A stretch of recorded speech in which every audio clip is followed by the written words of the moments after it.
So, just like every Nigerian that finished university, the next question that everyone is asking you is, what's next? It can be really annoying, but it's a very important question to ask. And for me, I thought I was just going to do something related to engineering, the logical next step. And when I decided to do a long research on it, I saw that the next steps were not really something befitting of my capacity. So I decided to turn my search globally.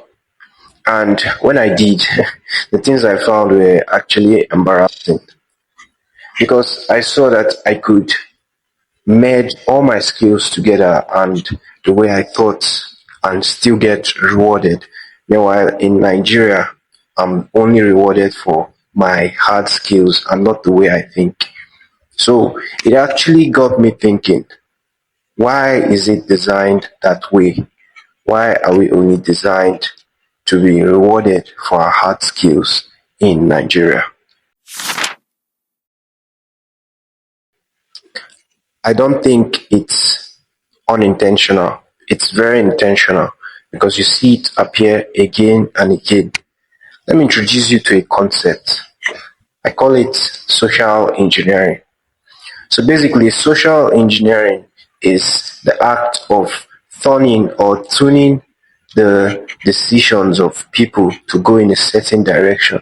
So even when you think you have choices, you don't really have choices. You just have the choices that have been given to you or rather handed to you. Meanwhile, there are other choices that are better. And personally, I think I've figured out the people that do this social engineering. I call them the masters of industries. You can see them politicians, obviously, multinationals, even press and media owners. These are the people that consciously mold you to make decisions in a direct or particular area in order to give them an advantage or an edge over you. They operate in four rooms. Room one, education. Have you noticed that the Nigerian system is not designed to produce thinkers? It's just designed to produce effective workers.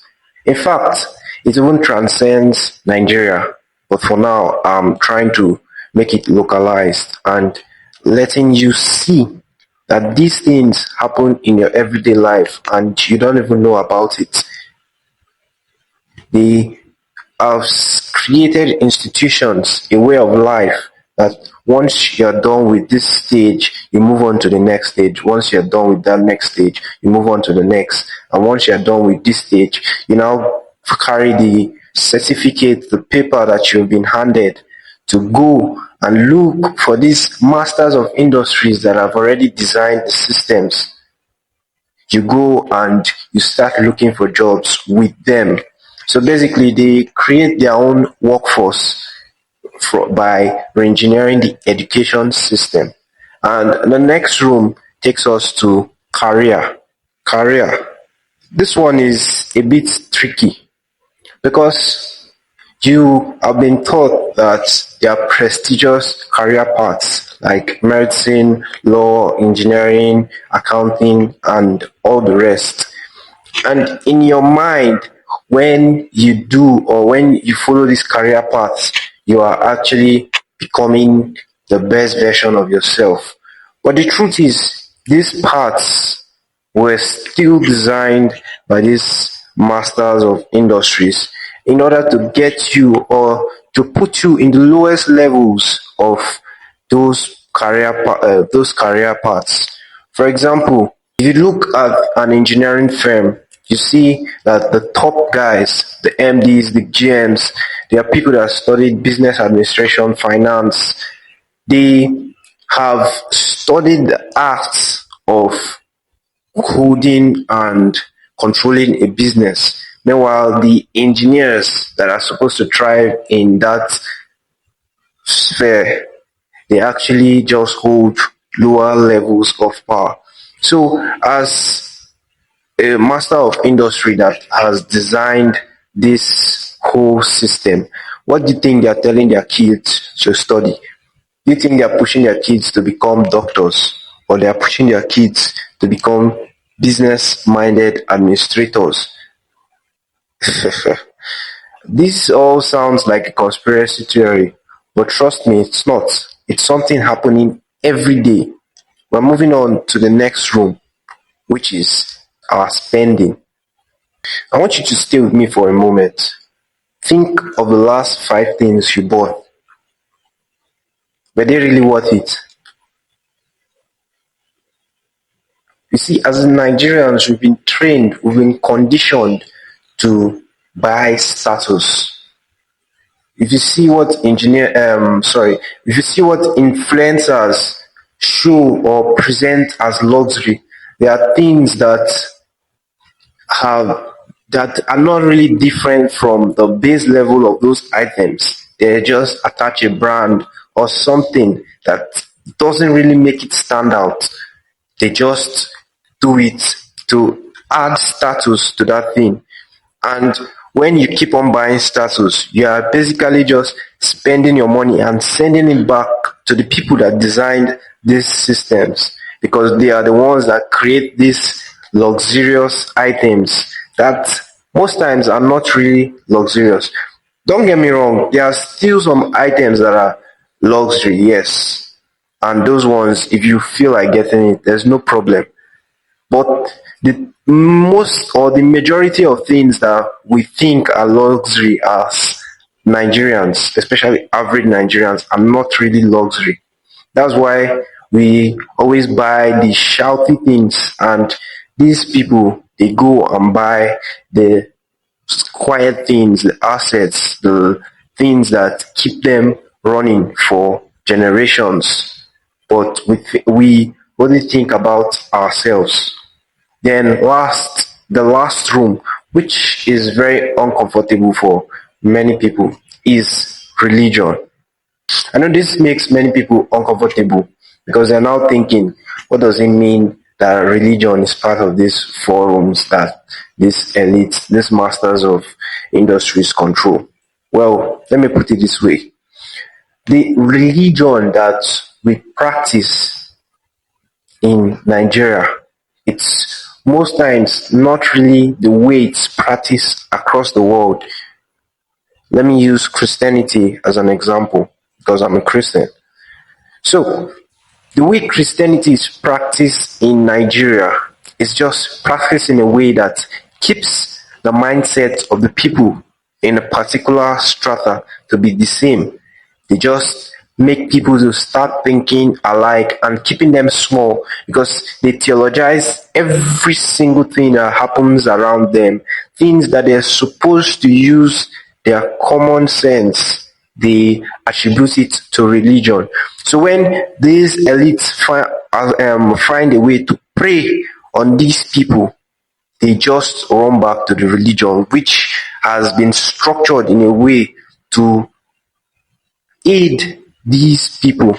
But if you look at religion or the different religions in their core or at their core, you see that there are very, very major differences between what we practice and what we ought to truly practice.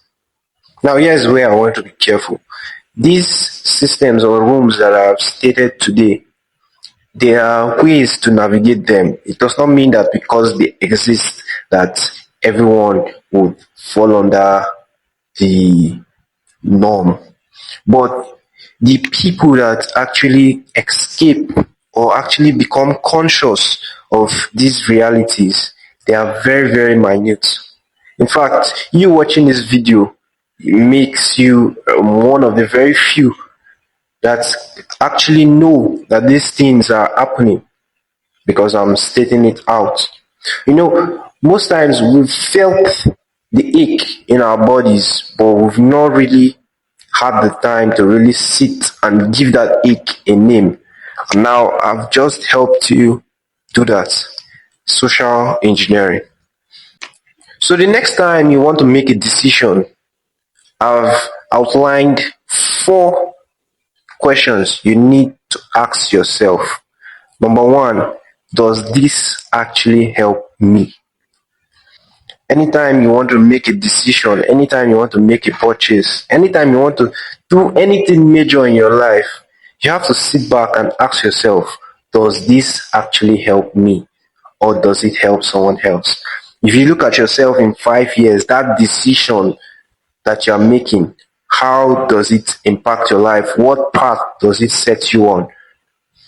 See, most times the right decisions are taken by a fewer number of people. That's why it said the road to life is narrow. Life is not just talking about heaven, even life on earth. The road to life on earth is actually narrow. So think, does this actually help me? The next question, question 2, you think, how do these masters of industries actually make a decision similar to this? So think about it. You're about to make a decision on which career path to take. Think, the elites, the politicians, the multinationals, and all of them, how would they train their children to make that decision you're about to make? What decision do you think they will make? And when you now know that decision, tie it to your own reality and make the right one. You don't necessarily have to make the decision on a grand scale like they do, but you have to scale it down to where you are and make the decision in the right path. Because going in the right path slowly is better than going full speed in the wrong path. Question 3. Are all the options before me apparent doors? Let me explain. This is a question for you to ask yourself. The options that you've been given or the options that you see, are they all the real options, or are they just the options that have been fed to you? Are there other real options that are not within the scope? When they say think outside the box, this is what they're talking about. Think, is there another option that is not given, that is outside the box, that will actually produce better results? Before you make a decision, you have to have all the information, everything, and this will help you. And this is not just a question you ask and relax. This is a question you have to do intense research to actually find the truth. And the 4th question, which is directly related to the 3rd question, is what are the options behind the scene? When you see that the options are duds, they are just fake options, how do you know the options are behind the scenes? You should ask yourself, do research, what are the real options that are behind the scenes? Because that will now help you to know the right path to take. The truth is, these people are not more intelligent than you. They are not faster, smarter, or even stronger than you. They're just exposed to better information. They've had conversation that you've not had the privilege of having. And that's why it seems like they have more information than you. But you are both the same if you can be diligent to think and to act in the right path. Thank you for listening. If you want to keep on getting strong and mindset shifting content like this, I urge you to subscribe, like this post, share to your friends, and comment what you think about all this. I'll see you on the next one. I'm Wodi Diepreye, and this is just one of my thoughts.